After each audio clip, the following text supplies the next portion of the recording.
ہارون صاحب، معیشت کے حوالے سے عمران خان صاحب بڑے فیصلے کر رہے ہیں، جیسے کہ بھنگ کی پالیسی آنا، $1 بلین کی یہ نئی مارکیٹ ہے، اتنا زیادہ پیسہ آئے گا؟ نہیں ہے، اچھا اس سے بھی کہیں زیادہ؟ اس کا اسکوپ بہت زیادہ ہے، 20-25-30 بلین ڈالر کا وقت لیتا ہے. یہ ظاہر ہے ہر چیز گریجول ہوتی ہے، بائی پروسیس ہوتی ہے. اس کا ذرا سمجھائیے گا کیا پورا پروسیجر؟ وہ روات کے قریب ایک جگہ ہے، وہاں پہ 100 ایکڑ وہ لگانا چاہتے ہیں، کچھ لگا لیا، کچھ لگا لیں گے. اچھا پہلی بات تو یہ ہے کہ لفظ بھنگ تو اس کے لیے استعمال ہوتا ہے، یہ تو بات صحیح ہے، لیکن وہ اس کے لیے نشے کے لیے نہیں ہے. وہ 2 طرح کے بیج ہیں، ایران اور ترکی سے منگوائے ہیں، اور بہت مہنگے ہیں، $12 سے $18 تک کا ایک بیج ہے. لیکن یہ ہے کہ اس کا جو آئل ہے نا، کچھ یہ مسکن دوائیں بنتی تھیں افیون سے جی. اچھا وہ کوئی بڑی مقدار میں نہیں استعمال ہوتی، وہ چند قطرے ہوتے ہیں، ایک آدھ قطرہ. جیسے یہ نیند بعض لوگوں کو نہیں آتی تو اس کی نیند کی دوا کھا لیتے ہیں، تو اس میں اچھی نیند کی دوائیں بھی ہیں، بری بھی ہیں. اچھی جو بری ہیں ان سے یادداشت متاثر ہوتی ہے یا کوئی اور نقصان ہوتا ہے، لیکن ادروائز اس میں کوئی نشہ تھوڑی ہوتا. تو یہ قطروں کے حساب سے بکتی ہے. 8 سے 10 لیٹر 1 ایکڑ میں پیدا ہوتا ہے، اور اس کی قیمت کیا ہے؟ اس کی قیمت ہے $10,000 فی لیٹر. $10,000 فی لیٹر.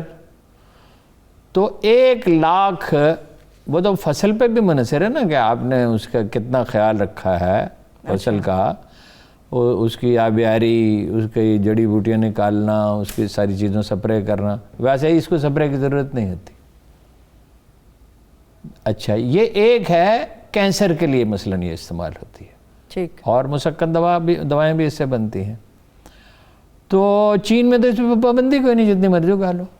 امریکہ میں جو ہے وہ اجازت لینی پڑتی ہے، لیکن $20 بلین کی پیدا ہوتی ہے، $20 بلین کی. اچھا آپ اس میں ایک شرط اگر اور لگا دیں کہ فوارے لگانے پڑیں گے، تو فوارے سے یہ ہے کہ 90% پانی بچ جائے گا. زبردست. اور اب یہ 1 لاکھ ایکڑ پہ آپ کاشت کرتے ہیں تو آپ 7, 8, 9 لاکھ ایکڑ اور کاشت کر سکیں گے، تو جو بجائے خود ایک اچیومنٹ ہے. اور مطلب اجازت سے ہوگا، بغیر اجازت کے نہیں ہوگا. تو اس میں یہ ہے کہ ایک تو وہ ہے اس کے لیے ہے کینسر کے لیے، اور ایک ہے دوسری قسم ہے وہ ٹاکسیکیشن اس میں ممکن ہی نہیں. اس میں تو ہے کچھ نہ کچھ، اس میں تو یہ ہے وہ ہے کاغذ بنتا ہے اس کا. اچھا اس کو چھیل کے اس کا کاغذ بنتا ہے، اس کا گودے کا بھی شاید بنتا ہے. اچھا وہ کپڑے کے لیے استعمال ہوتی ہے، ٹیکسٹائل کے لیے، فرنیچر بھی کے لیے بھی. یعنی وہ اگر وہ صحت مند پودے ہوں گے، اس کا فرنیچر کس طرح بنتا ہے؟ بانس کا بھی بنتا ہے، تو میں دیکھا تو نہیں ہے کوئی، چونکہ وہ کل ہی اس کا خیال آیا پہ کرنا چاہیے. اس کی جینز کی پتلون بنتی ہے. اب جینز کی پتلون کی اتنی بڑی مارکیٹ ہے اور اس میں سپرے کی ضرورت نہیں ہوتی. اتنی بڑی مارکیٹ ہے، اب بھی پاکستان میں دنیا کی بس جین بنتی ہے. $9 کی وہ خریدتے ہیں اور $31 کی بیچتے ہیں. تو آپ اگر اس کی جینز یہاں بناتے ہیں، ویسے آپ کے اطلاع کے لیے عرض ہے کہ 300 سال پہلے بھی، 200 سال پہلے بھی جینز کی جو پتلون بنتی تھی اس کے لیے نیلا رنگ لاہور سے جاتا تھا. اچھا جی، یہ رنگ محل جو نام ہے نا، یہ اسی لیے تھا. اچھا یورپین تاجر یہاں سے خرید کر لے جاتے تھے. اس کی فصل بھی جلدی تیار غالباً ہو جاتی ہے 3-4 مہینے میں.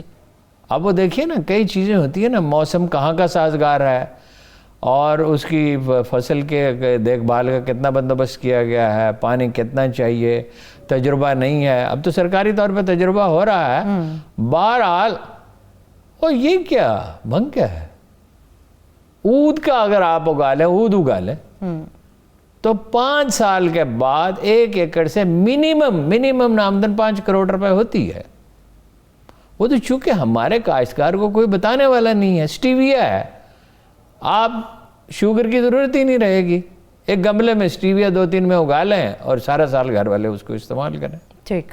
بے شمار چیزیں. اولیو کتنا ہمارا مذاق اڑایا ہے اس بات، 2 چیزوں پہ ہمارا اتنا مذاق اڑایا کہ عمران خان وزیر اعظم بن سکتا ہے. وہ اچھا برا دوسری بات ہے، اس کی پرفارمنس کیسی ہے. اور دوسرا میں اکیلا کہتا ہے اولیو آئل پہ اتنا لوگ میرا تھر کے کوئلے پہ، جب میں نے پہلی خبر دی، کیسی باتیں کرتا ہے جی، اتنا کوئلہ. اب وہ اس کو استعمال نہیں کر سکے، وہ دوسری بات ہے. اس کے لیے ٹیکنالوجی ڈیولپ کرنی پڑتی ہے. انجینئر تو آپ کے چلے جاتے ہیں ملک سے باہر. اگر آپ انجینئرز کی ٹریننگ کریں تو یہ تو سعودی عرب اور عراق اور ایران کے تیل کے جتنے ذخائر ہیں اس سے زیادہ قیمت کا کوئلہ ہے تھر میں. جب آپ کام ہی نہیں کرتے اور آپ کی 70 ہزار بوریاں گندم کی چوہے کھا جاتے ہیں اور آپ کو شام تک پٹواریوں کی طرف پیسے بنانے کی فکر ہوتی ہے یا سوجھ بوجھ نہیں ہے یا مشورہ دانا لوگوں سے، اس کا تو کوئی علاج نہیں.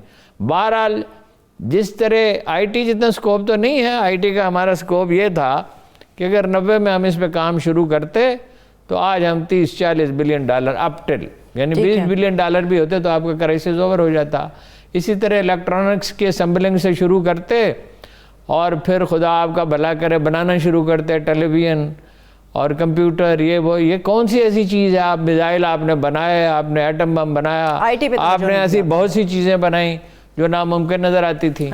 تو یہ کیوں نہیں بن سکتا؟ لیکن ہارون صاحب حد کا تعین کیسے ہوگا؟ دائرہ کیسے کھینچا جائے گا کہ بھنگ کی کاشت کے حوالے سے غیر قانونی طریقے کار نہ اپنائے جائیں؟ یہ تمام لوگ اس چیز کی طرف آ رہے ہیں. وہ تو ایک سسٹم میکنزم بنانا پڑتا ہے نا. بغیر اجازت کے اگر کسی نے کاشت کی ہے تو آپ اس کو تلف کر دیں. بالکل ایک سادہ اصول ہے. لیکن جب آپ چور دروازے نکالتے ہیں اور سفارشیں، میں کیوں اس کمیٹی والوں نے میرا کیا بگاڑا ہے؟ میں کیوں کہتا ہوں؟ اس لیے کہ ان میں بہت سے لوگ ہیں جن کو ڈیپوٹیشن ہوتی ہے ذاتی فائدہ اٹھانے کی. کاروبار حکومت چلانا ان لوگوں کا کام ہے جو ذاتی فائدہ نہ اٹھاتے. دیکھیں کچھ لوگ آئے، وہ تجربہ نہیں تھا. پہلی دفعہ رسول اللہ صلی اللہ علیہ وسلم نے بھیجا زکوٰۃ اکٹھی کرنے کے لیے. لوگ آئے، انہوں نے کہا یہ زکوٰۃ کا مال ہے، پوری ایمانداری سے انہوں نے جمع کرایا، مگر یہ کہ یہ تحفے ہیں. تو رسول اللہ صلی اللہ علیہ وسلم کھڑے ہوئے، فرمایا آپ مختصر بات کرتے تھے، جامع بات کرتے تھے، ناخوش تھے مطلب، لیکن ایسی بات تو نہیں کہتے تھے، توہین تو کبھی کسی کی نہیں. تو یہ تو نون لیگ کا کام ہے، لوگ توہین ہی کرتے رہنا ہر وقت، اور انہوں نے مرنا تو ہے نہیں، خدا کے پاس تو جانا نہیں ہے. تو آپ نے فرمایا کہ لوگ اپنے گھروں میں کیوں نہ بیٹھ رہے کہ ان لوگ انہیں تحفے موصول ہوتے. یعنی یہ مفہوم ہے، الفاظ نہیں ہے. تو بھائی حکومت کا کام ان لوگوں کو سونپا جاتا ہے جن کی دیانتداری مسلمہ ہو، پھر ان کی تربیت کی جاتی ہے، پھر رفتہ رفتہ وہ سیکھ جاتے ہیں. ٹھیک. وہ لوگ جو عرب کے بدو تھے انہیں کیا پتا تھا حکومت کیا ہوتی ہے؟ رسول اللہ نے ایک حکومت بنائی، چلائی، ذمہ داریاں سونپی، تربیت کی، سکھایا، جہاں غلطی ہوئی سکھایا. تو 4000 آدمیوں کی آپ نے تربیت فرمائی لگ بھگ. انہوں نے دوسروں کی تربیت کی. یہ تو ماسٹر جن کے رسول اللہ نے تربیت کی ان کا کیا مرتبہ تھا؟ مطلب حضرت عمر کے واقعات ملتے ہیں کیسے لوگوں کی تربیت کرتے تھے، دوسرے بزرگ بھی. تو وہ اپنا آپ ایک نظام بناتے ہیں، میکنزم بناتے ہیں، تعلیم دے. ایک اخلاقی معاشرے کا سب سے بڑا المیہ یہ ہے کہ یہ اخلاقی زوال سے دوچار ہے. اس کا کوئی ادارہ اس سے بچا ہوا نہیں ہے. کسی میں کم ہے، کسی میں زیادہ ہے. کبھی آپ کہتے ہیں کہ فوج ذمہ دار ہے، کبھی آپ کہتے ہیں پولیٹیکل پارٹی، کبھی آپ کہتے ہیں میڈیا ذمہ دار ہے، کبھی آپ کہتے ہیں علماء ذمہ دار ہیں، کبھی آپ کہتے ہیں تعلیمی ادارے جو ہے وہ نہیں پرواہ، کبھی آپ کہتے ہیں والدین تربیت نہیں کرتے. صحیح ہے. بھائی پورا معاشرہ اخلاقی زوال کا شکار ہے، اور المناک بات یہ ہے کہ کسی کو اس کا احساس ہی نہیں. درست بات ہے. بھائی اخلاق ہو اور تعلیم، اخلاقی تربیت ہو، تعلیم، اور کیا.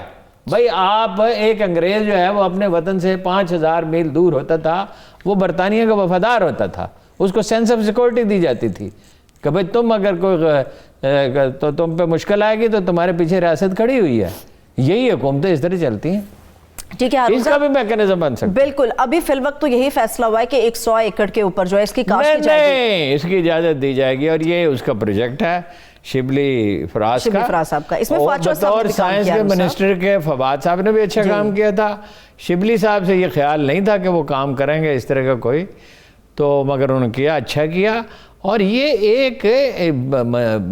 ایکسپورٹ کر دیا جائے گا، یہ کوئی بھنگ پینے کے لیے تھوڑی دی جائے گی لوگوں کو. ٹھیک ہے. ایک آخری سوال ہارون صاحب، پھر میں آگے بڑھوں گی. بڑے بڑے یہ طنز اور تحقیر کا موضوع نہیں ہے. ٹھیک ہے، مجھے صرف ایک سوال کا ہارون صاحب جواب چاہیے. بڑے بڑے سرمایہ دار، پیسے والے تاجر لوگ اس چیز کا لائسنس حاصل کرنے کی کوشش کریں گے، کیا کسی اسپیسیفک سیکٹر کو یہ لائسنس دیا جائے گا؟ نہیں، اب مجھے نہیں پتا وہ سفارش کتنی چلتی ہے، چلتی تو ہے سفارش. یہ تو جو ترجیح ہونی چاہیے چھوٹا ذمہ دار، چھوٹا کاشتکار، 2-2.5 ایکڑ جس کے پاس زمین ہے، اس کو بلائیں، اس کو ٹریننگ دیں، اور اس کے بعد اس سے ذرا بڑا، اس کے بعد اس سے بڑا. تو پھر جتنی بہت آپ کو لاکھوں ایکڑ نہیں پیدا کر سکتے فوری طور پہ. آبویسلی $10 سے $12 تو ایک بیج کی قیمت ہے، وہ کہاں دے گا؟ اس کو انٹرسٹ فری لون دیں. وہ جو نچلا غریب طبقہ ہے، جب وہ خوشحال ہوتا ہے تو معاشرہ بدلتا ہے. اس کے بعد پیسے ہوں گے، بچے کو پڑھائے گا، انہیں ڈاکٹر بنائے گا، انجینئر بنائے گا. اس ملک کی بنیاد کو مزید مضبوط کرے گا. ہو سکتا ہے کوئی ڈھنگ کا سیاستدان پہ پیدا کر دے وہ.